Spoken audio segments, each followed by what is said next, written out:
एक महत्त्वाची बातमी आहे। बीडच्या महादेव मुंडेच्या पत्नीने आजपासून उपोषण करायचं निश्चित केलेलं आहे।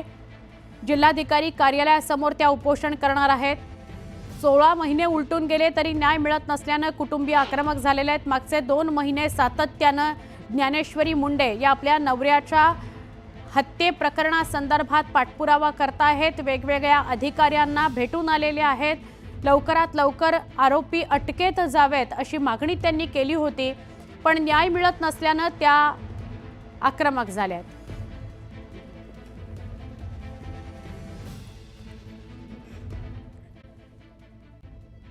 एक महत्त्वाची बातमी आपण बघणार आहोत। मंत्री धनंजय मुंडेंबाबत 2 दिवसात अंतिम निर्णय होणार आहे। मुंडेंवर होणारे आरोप आणि आरोपांमुळे होणारी सरकारची बदनामी लक्षात घेता निर्णय घेतला जाईल अशी शक्यता आहे। संतोष देशमुख हत्या प्रकरणामध्ये वाल्मिकचा समावेश आणि चार्जशीटमध्ये करण्यात आलेल्या त्याच्या उल्लेखामुळे धनंजय मुंडे अडचणीत आलेले आहेत। वरिष्ठ सूत्रांकडून ही माहिती मिळते आहे की मुख्यमंत्री देवेंद्र फडणवीस हे या संदर्भात कदाचित 2 दिवसात भूमिका स्पष्ट करू शकतात। धनंजय मुंडे यांचा आज राजीनामा होईल असा दावा करुणा मुंडे यांनी केला होता। काल त्या संदर्भात फेसबुक पोस्ट टाकली होती। दोषारोप पत्र जे दाखल झालं तेव्हापासून धनंजय मुंडे यांच्या राजीनाम्यासंदर्भात वारंवार विरोधक सत्ताधारी पैकी काही लोकप्रतिनिधी हे मागणी करत आहेत। आमचे प्रतिनिधी तुषार रुपनवर यांच्याकडून अधिक माहिती घेऊया। तुषार, आजपासून अर्थसंकल्पीय अधिवेशनाला सुरुवात होतीये, अशी चर्चा होती की मुंडेंचा आजच राजीनामा घेतला जाईल, पण आत्ताची ही काय अपडेट येते?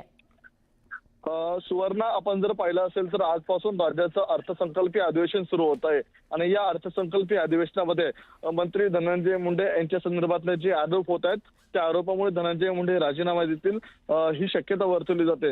मात्र धनंजय मुंडे यांच्या राजीनाम्याबाबत येत्या 2 दिवसामध्ये अंतिम निर्णय होण्याची दाट शक्यता आहे। त्यामुळे मुख्यमंत्री देवेंद्र फडणवीस धनंजय मुंडे यांचा राजीनामा कधी घेतात याकडे सर्वांचं लक्ष लागलेलं आहे, कारण की कॅबिनेटचे प्रमुख म्हणून मुख्यमंत्री देवेंद्र फडणवीस यांच्याकडे मंत्री धनंजय मुंडे सुरुवातीला राजीनामा पाठवतील आणि त्यानंतर तो राजीनामा कॅबिनेटचे प्रमुख म्हणून मुख्यमंत्री देवेंद्र फडणवीस हा राजीनामा आपल्याला राज्यपालांना पाठवताना पाहायला मिळणार आहे।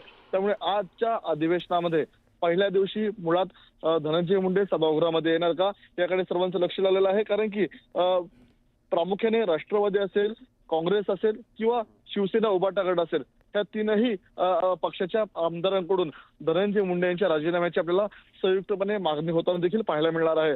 त्यामुळे विरोधकांचा आवाज जर दाबायचा असेल तर त्यापूर्वीच या ठिकाणी स्ट्रॅटेजीचा भाग म्हणून मुख्यमंत्री देवेंद्र फडणवीस हा मंत्री धनंजय मुंडेंचा राजीनामा घेऊ शकतात।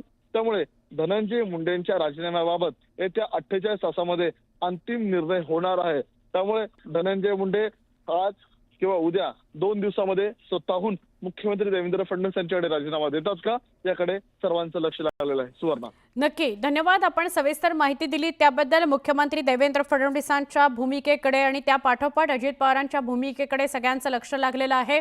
फक्त विरोधक नव्हे तर जनमानसातून सुद्धा खूप मोठ्या प्रमाणात रेटा आहे की धनंजय मुंडेंनी नैतिकतेच्या पातळीवर राजीनामा दिला पाहिजे।